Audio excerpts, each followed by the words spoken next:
matinee idol. He's really an actor. He works hard and he's really very reliable. Sobra. Galing. So, isa po yun siyempre sa ating nababantayan. And watch actually Sins of the Father because it's really very relevant and very timely. All right. Thank you, John.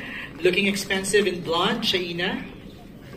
Well, gaya po ng narinig po ninyo, pasimula pa lang po ang lahat ng mga pangyayari sa Sins of the Father. So sana po tutukan niyo po. At syempre gusto ko po magpasalamat sa inyong lahat. Friday ngayon, ilang oras na po tayo magkasama dito. So maraming salamat po for staying and for supporting. Nakilala niyo naman po ang mga artista behind the show. Nakikita niyo naman po siguro, naramdaman niyo, narinig niyo kung gaano ka-passionate ang aming pamilya. Pero palakpakan din po natin ang aming mga staff, ang aming director. JRB, nandito pa ba siya? Ang aming camera shy BUH na si JRB. Ang aming mga cameramen na nandito. Ang aming directors of photography. Kung gaano po kaganda yung napanood ninyo kanina, it's also because of them. Kaya po, pinaghihirapan po namin lahat ito. Kaya maraming salamat po sa pag-appreciate. Thank you, Shaina. Jessie.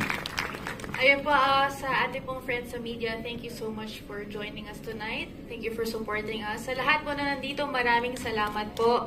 Ang Sins of the Father po ay isang show na tatak kapamilya, pinag-isipan, pinaghirapan at pinaganda talaga para sa inyong lahat. So sana po abangan ninyo ang Sins of the Father, June 23, 9:30 sa Kapamilya Channel A to Z and TV5. So sana po magkita-kita po tayo tulad na nasabi ni Francine sa finish line.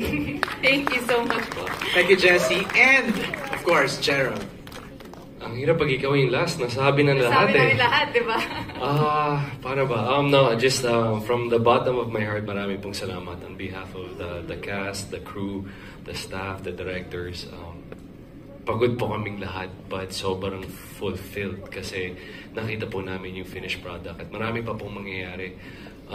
Yung mga friends natin from the media, always, for 19 years, lagi kayo nandyan. Maraming salamat. May mga new faces, may mga old faces, and I'm super thankful. Sobra po ako nagpapasalamat sa inyo. And yun, napasalamatan natin yung staff.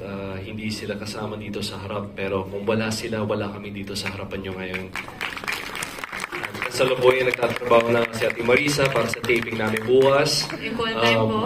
But yes, may taping kami bukas. So, sana po ay